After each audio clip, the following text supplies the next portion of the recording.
Ayun, yung magluluto ako ng spaghetti. Hindi carbonara ang lulutuin ko ngayon, ay spaghetti. Ganito ako, malit na, itong kaldero, ano bang tawag dito? Malit lang, kasi tamad akong maglinis. Alam nyo naman, wala akong katulong. Kaya, ganito ako mag-spaghetti sa maliit na, kaldero. Ayan, hindi ko yan pinuputol. Kahit na malit yung kaldero ninyo, huwag kayong ganito lang gawin ninyo. Ano yan? Picture taking ng mga teacher. Ayan o. Lahat ng teacher sa eskwelahan. Ano sila? Punta tayo. Let's go. Lahat ng teacher sa school na to, magpapapicture. Ayan, ang dami nila. Kasi malaking eskwelahan to eh. Ayan, dyan. Magpapapicture yung mga teacher.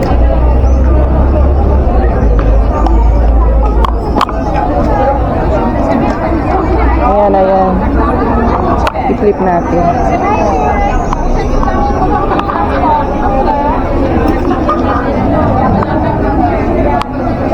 Tignan yung photographer oh.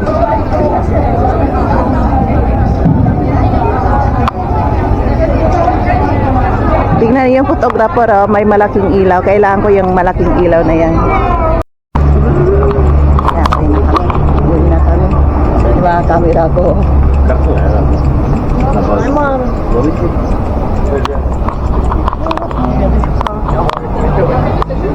Ano dahil ako gusto mo ito?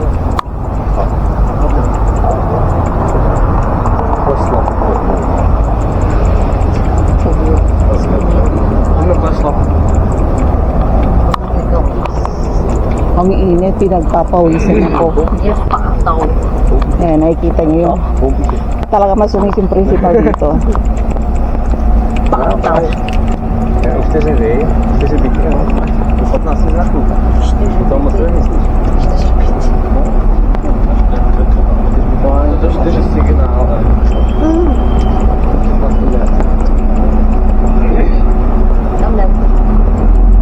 Tiene lo buscamos, ya no me cambia.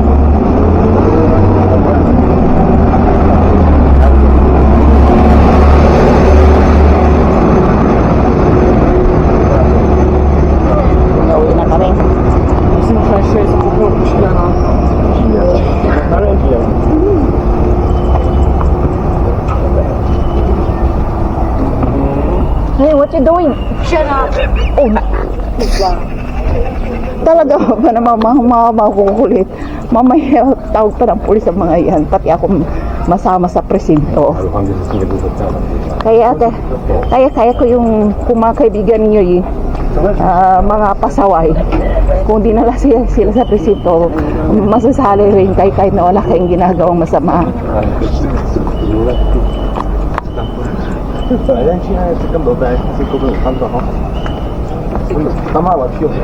Ayan, ganyan kaganda mga babae.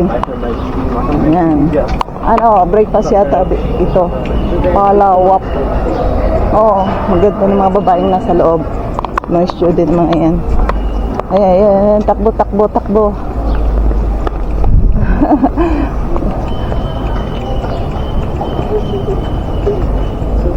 Agresor. Ah? Negocio. Habis tak keluar ni.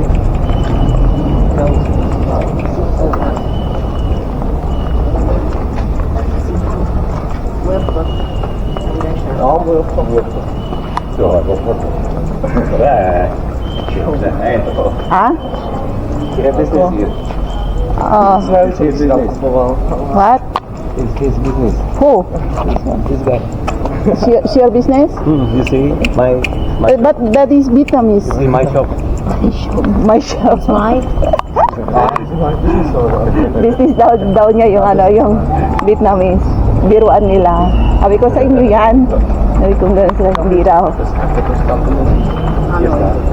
Ayaw niya maglakad. Sabi niya magtatram na raw. Sabi namin maglakad na lang tayo. Yan. Ano yan? 12 lang yan, tatangkad pa yan. Yung lalaking yan, yung batang yan. Bata pa yan. Batang pag-iisip kasi pag nandun sila sa sopa, talon sila ng talon. Naku, hindi mo masasabing ano pa yan yung mga binata kasi batang isip pa. Namiminta na sila, katapos tatalon-talon pa sila. Tapos Mommy, wake up! what happened? Sugar, wake Oo. up! We got nothing. Tapos nagtatago-taguan pa. Parang 1 year old nagtatago-taguan pa. Nagalit ako.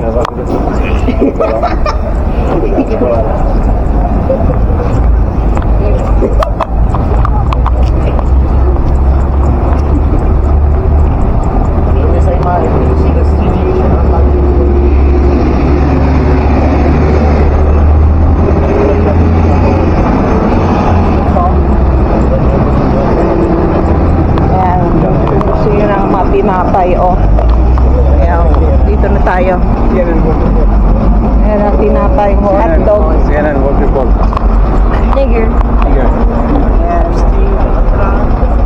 Tinapay. Hotdog with any cheese. Hotdog with cheese. With corn.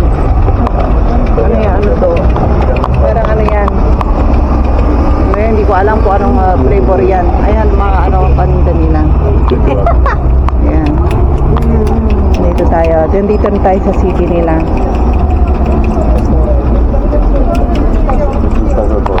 Dito kami naghihintay. Wala pa yung stoplight eh. Matagal. Ayan o, green, red pa.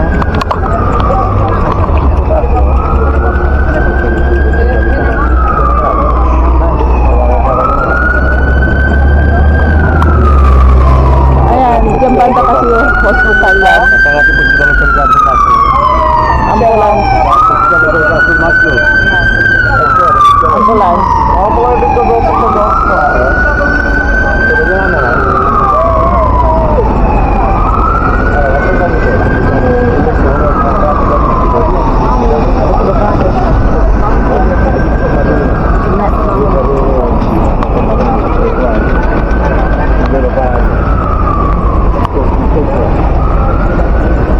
Yeah, man.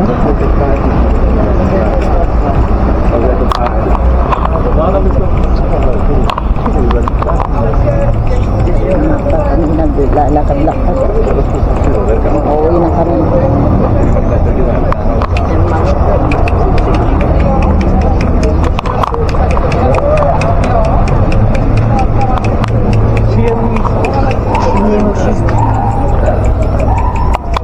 Hvis med mig när du visade. Uwi na kami. Naglakad kami, galing kami sa school. Yan, tapos na. Kasama namin yung bisita namin. Matangkad na, kaklase na anak ko yan. Pero tingnan nyo ang tangkad niya. Ang tangkad. Bata pa pag-isip niya. Yan, apat na yan. Apat pala kami. Tingnan yung mga ano, mga pintor tayo. Dito kayo pumila ng pintin. Mga color pala. Nagtan kayo minsan dyan.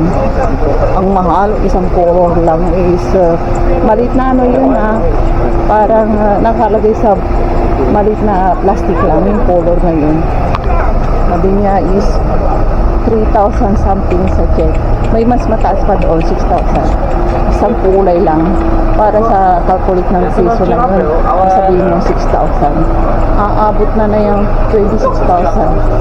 Nako, mahal pala maging pintor, no? Kaya pala yung mga pintor na binibinta, napakamahal din yun yung halaga. Kasi mahal pala ang color.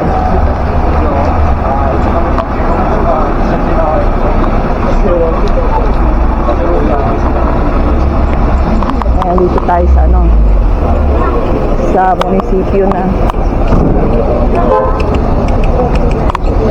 Nagalit na yung lola.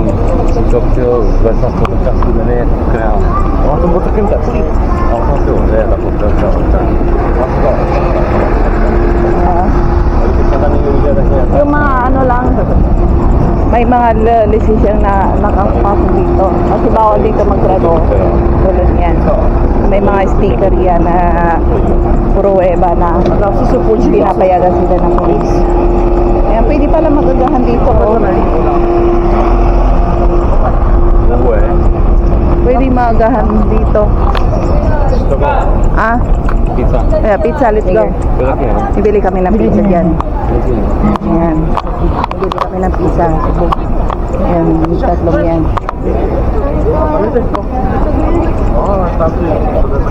Ako ang pinaka, ano yan?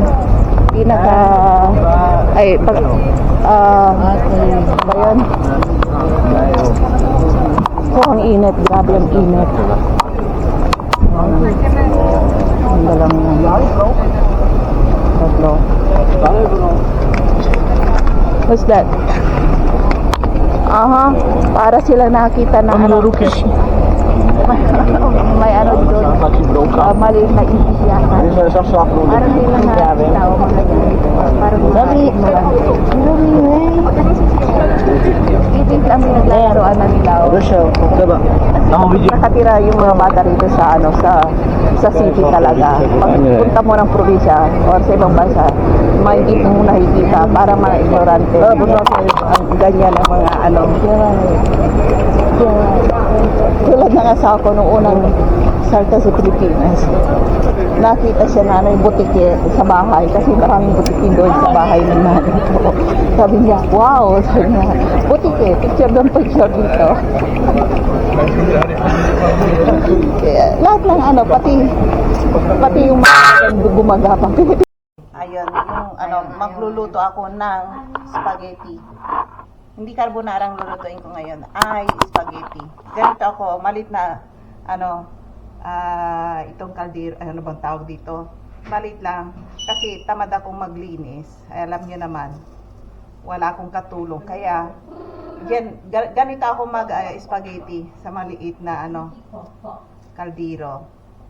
Ayan, hindi ko yan pinuputol. Kahit na malit yung kaldero ninyo, huwag kayong, ano, ganito lang gawin ninyo. Yan, marami akong hugasan. Ayaw ko yung daming hugasan dito. Kasi nasisira ang cuticles ko eh.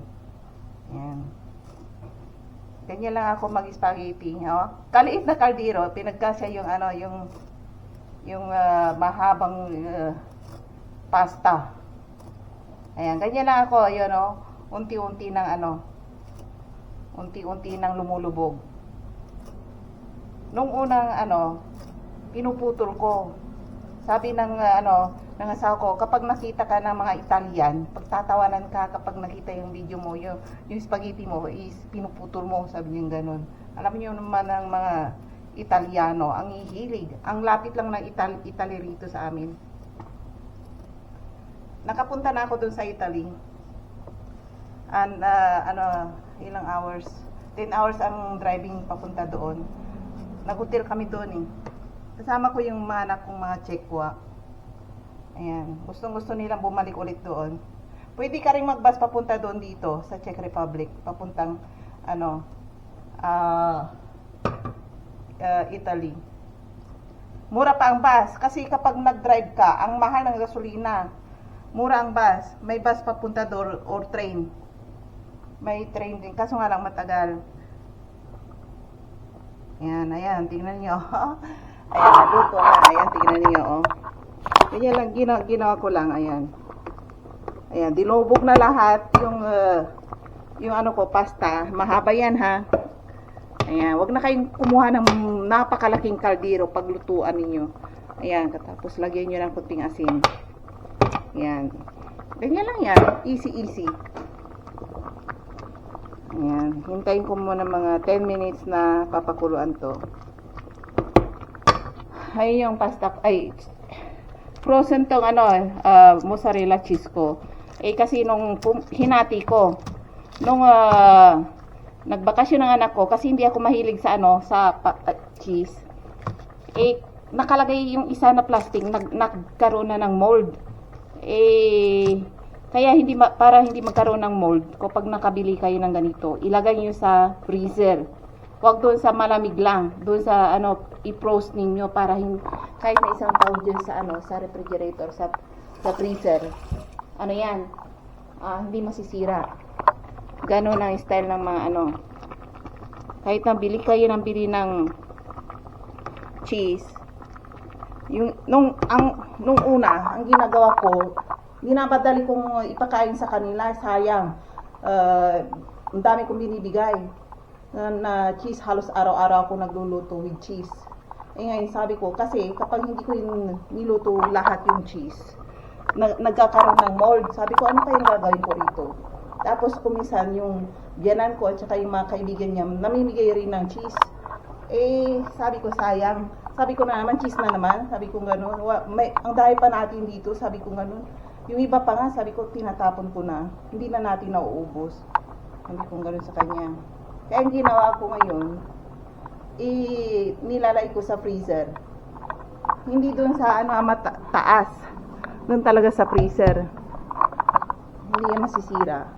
Believe me. Ang init, grabe, 40 degree dito sa Czech Republic. Ayan. Hindi ko mailugay yung buhok ko ngayon. Kailan maliligo ulit ako maya. Super init.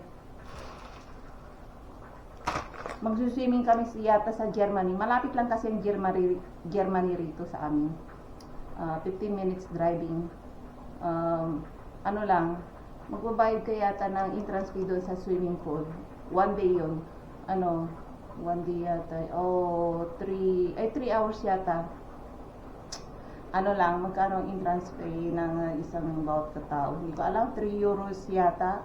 Kailangan euros, bibili kami ng euros or Mastercard na doon gamitin.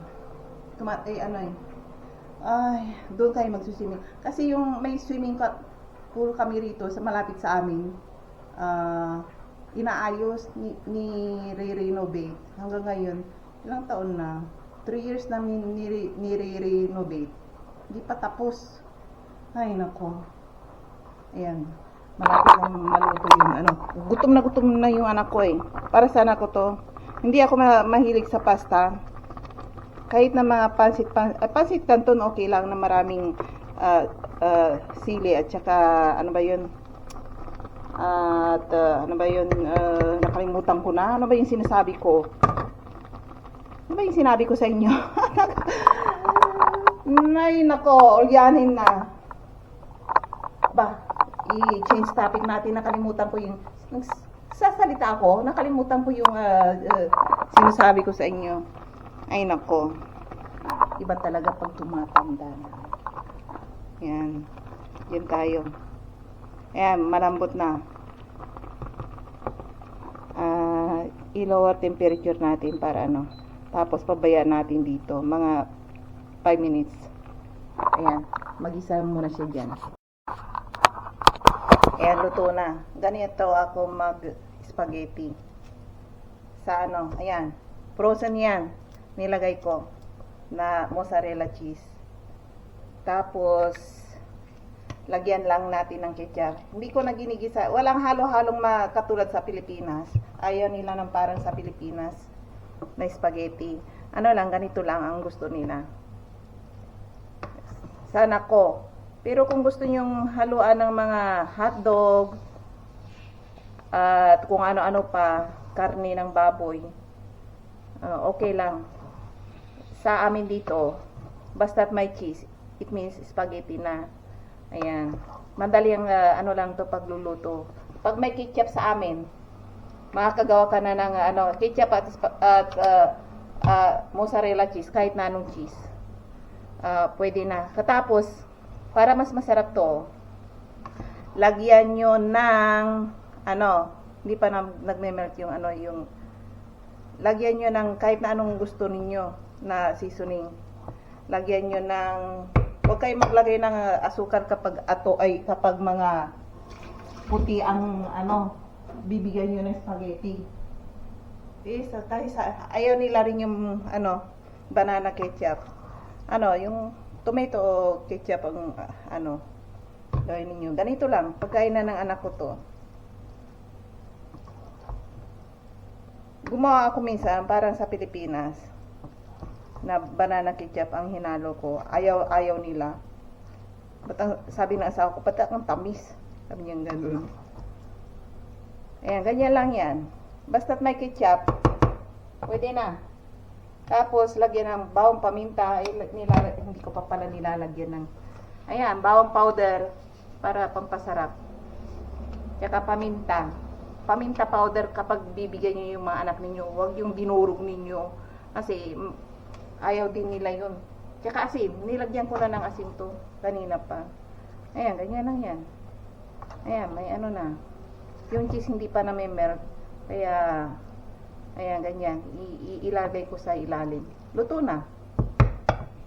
Easy. Ayan, easy ang spaghetti ko rito. Ayan, ganyan na yan. Dito na siya kakain sa kaldero. Kasi mahirap maghugas. Ayan. Mga nanay na ano, tamad maghugas.